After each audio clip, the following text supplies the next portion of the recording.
Paýtatymyzdaky şu dawarlar bilen birlikde şolar wagtda bugün Özbekistan Respublikasynyň paýtagty Daşkent şäherindäki Aşgabat seýleýähine de bayramçylyk dawar seýlen onurly. Dostoňlyk ýurdun paýtagtyndaky Aşgabat seýleýähi iki ýurdun milli özalşylygyny alamatlandyrýan şekillere besendi. Dawaranyň başynda ýakynda Daşkent şäherinde Günnogurun Merjany ady bilen geçirilen atly sport we gözellik bäsleşiklerine gatnaşmak bilen ýeňji bolup, Türkmenistanyň prezidentiniň gymmat bahaly bayragy bolan awtologary münasip bolmagy başaran asçynatlar sahna çagyrly. Bu ýerde Özbekistan Respublikasynyň prezidenti Şawkat Mirziýowyň Günnogurun Merjany 2026 ady bilen geçirilen dünýä çempionatynyň ýeňjilerini ýebren gutlagy holdy. Goňşy ýurdun başçylygynyň gutlagyny häzirki dawaranyň Daşkent şäheriniň belent we iň owadan Aşgabat seýleýähine geçirilmeginiň çoň many mazmuny ýedi bellenilýär.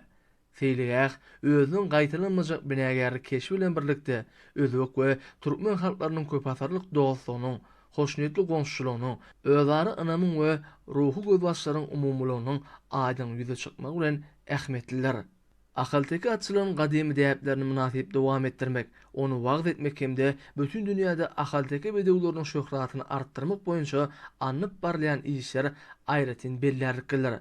Häzirki wagtda ahalteki bedewleri Türkmen halkynyň milli buýsunjy hemde biziň bütün sebtimiziň medeni mirasynyň täsin merjeni hüküminde gymmatlydyr.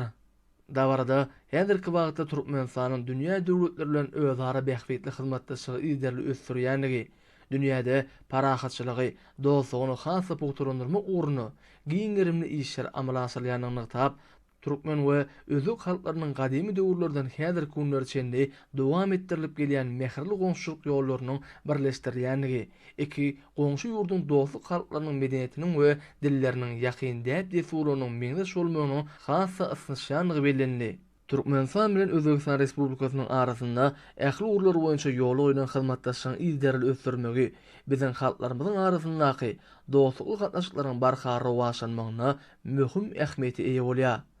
Aşgabat şäherinde Daşkent şäherinde Aşgabat seýleýähiniň gurulmagy Türkmenistanyň we Özbekistan Respublikasynyň paýtagtlarynyň doganlaşan şäherler höküminde dostluk gatnaşyklaryny kämilleşdirmegi iki dostlukly halklaryň bähbetine gönükdirilen buýsunçly işlerdir. Şeýle hem dawaranyň dowamyna çykyş eden özbek asçynatlary we çapyk suwarlary geçirilen bäsleşikleriň özara tejribe alşmagy we birek-birekden öwrenmäge ýardym berýänini belläp, türkmen bedewlerini we çapyk suwarlaryna seýislerini ýokary baha berdiler. Soňra bu ýerde Özbekistanyň soňky saatlarynyň ýerine ýetirmegine aýdym saly çykyşlary giň orun berildi.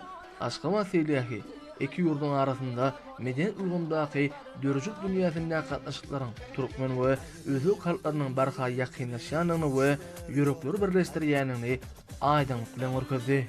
Dawaranyň ahyrynda goňşy halkyň aýdymçylarynyň türkmen milli güç tepkisini ýerine ýetirmekleri çäräni baý many mazmuny ösedi.